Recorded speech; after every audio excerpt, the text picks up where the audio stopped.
Clicking. I was about to roll my sixth natural when I felt it. I got a tap on the shoulder. I ignored it. Whoever it was would feel my wrath later. Again, a tap. I waved back with my right hand to push the person off me, and I stopped. When I pushed back with my right hand, I gripped a thigh. A firm thigh covered in silk, not nylon. My ex-wife wore silk. This was a firm, thin, but meaty thigh. It wasn't bone my hand was gripping. I remained down on my left knee and re-shook the dice. I didn't release the thigh or turn around. I rolled out my sixth straight 7. After one boxcar and a snake eye blessed me, I turned around to see the face that was attached to the thigh I held. I am far from gullible when it comes to beauty. Seldom am I awestruck or left speechless seeing a woman's face, but the face I looked up into that morning kept me on my knee. I truly wanted to stand, but I couldn't. I could do nothing but stare at her. There must have been about 20 men in the garage that morning. This garage was one of Ricky's better locations, anchored to the center of the floor with a circular slate covered with red felt. The men stood and kneeled around the slate.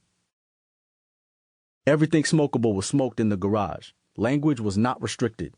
I was called everything but a child of God due to the 6 naturals I threw, but I heard little of it.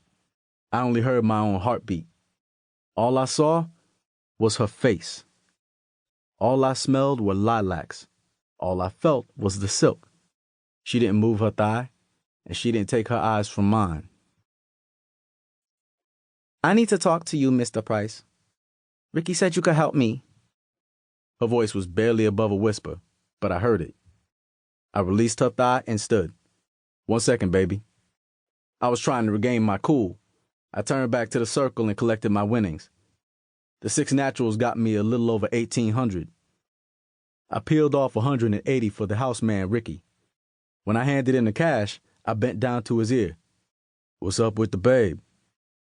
Ricky was still working, watching the dice and cutting on 6s and 8s. He turned to me quickly. She's in a spot. I ain't got time for all the details. Help her out. Bill me if you got to. Come by my house in the afternoon and I'll give you the scoop. Keep her safe until then. He went back to the game. I stood. Ricky had more than enough thugs in his employ to watch the girl. There was more to it, and I knew it. I looked down at the back of his finger-waved hair and knew he was pulling me into some mess. Over the 30 years I'd known Ricky, he had never volunteered to pay for anything. The woman was a good 10 steps away. I smelled the lilacs.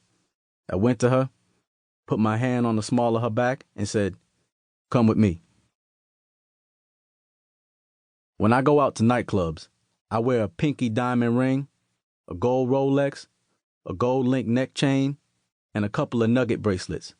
It impresses some women. Outside of wedding bands, I rarely notice a woman's jewelry, but this woman was laced. Her right wrist alone held 4 or 5 diamond tennis bracelets. Each pinky and ring finger had 2-carat clusters. The gold chain around her neck held a simple, I'm guessing, 3-carat marquise diamond. My taste in women over the years has changed. As a young man, about 19 or 20, I liked them silk, dark, and petite. In my early 20s, slim, tall, and dark. Mid-20s, healthy and dark, until I met my ex-wife, who was as yellow as a banana and thin as a rail. As of late, I have no physical preference.